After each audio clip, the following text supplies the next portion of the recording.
అందరికీ నమస్తే అండి. నా పేరు అనిల్ కేత. జనగలం ప్రేక్షకులకు స్వాగతం.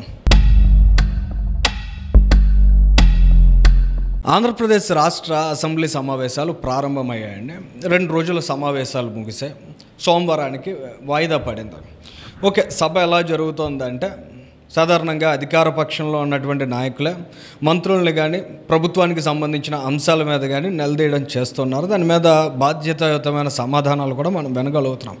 మునుపటిలాగా జగన్మోహన్ రెడ్డి గారు ఆయన పార్టీ వాళ్ళు 2019కి ముందు ప్రతిపక్షంలో ఉండి ఏ స్థాయి అరాచకం చేశారు, 2024 వరకు అధికారంలో ఉండి ఎలాంటి విన్యాసాలు చేశారనేది అందరికీ తెలిసిందే. కానీ అటువంటి సిచ్యువేషన్ వాళ్ళు కనిపించట్లే. చాలా రెస్పాన్సిబుల్గా సభ జరుగుతుంది.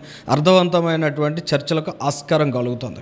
కానీ 11 మంది శాసనసభ్యుల్ని వైఎస్ఆర్ కాంగ్రెస్ పార్టీ నుంచి ప్రజలు గెలిపించారు కాబట్టి ఆ పార్టీకి కూడా వాళ్ళ అసెంబ్లీకి రావడం, అసెంబ్లీలో జరుగుతున్నటువంటి చర్చల్లో భాగస్వామ్యం కావాల్సినటువంటి బాధ్యత ఉంది. కానీ జగన్మోహన్ రెడ్డి గారి మొండితనం కావచ్చు, మూర్ఖత్వం కావచ్చు, వాళ్ళు ఆయన సభకు రావడానికి ససేబరా అంటున్నారు.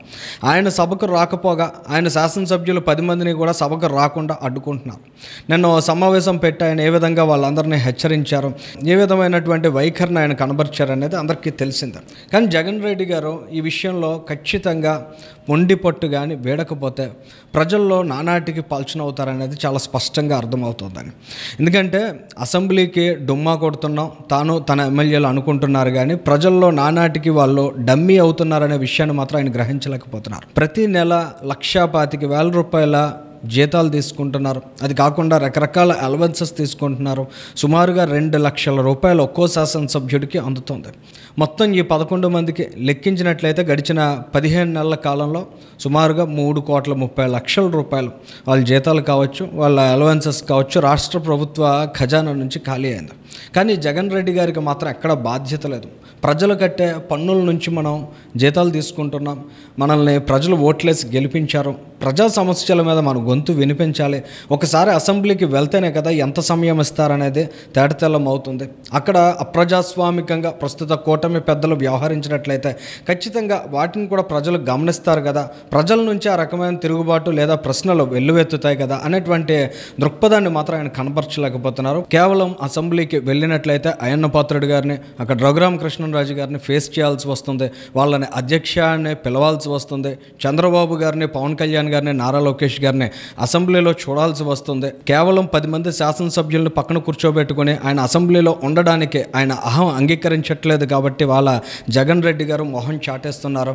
ఏదేమైనా జగన్మోహన్ రెడ్డి గారి యొక్క వైఖరి వలన ముఖ్యంగా ఆయా నియోజకవర్గాలకు వెళ్ళడానికి ఆ శాసనసభ్యులు చాలా ఇబ్బంది పడే పరిస్థితి కనిపిస్తోంది.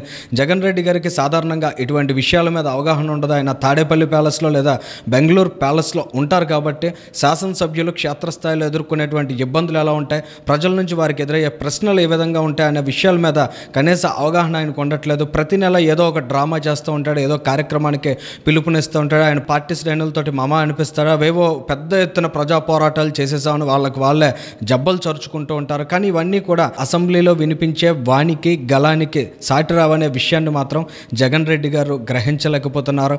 ఖచ్చితంగా ప్రజాస్వామ్యయుతంగా ఎన్నికైన శాసనసభ్యులు ఇవాళ శాసనసభకు రాకుండా శాసనసభలో జీతభత్యాలను పొందుతూ ప్రజా సమస్యల విషయానికి వచ్చేప్పటికీ అసెంబ్లీని బాయ్కాట్ చేసి రాజకీయంగా లబ్ధి పొందాలనేటువంటి సంకుచితమైన ఆలోచన విధానాన్ని జగన్మోహన్ రెడ్డి గారు వాళ్ళు కనబరుస్తున్నారు.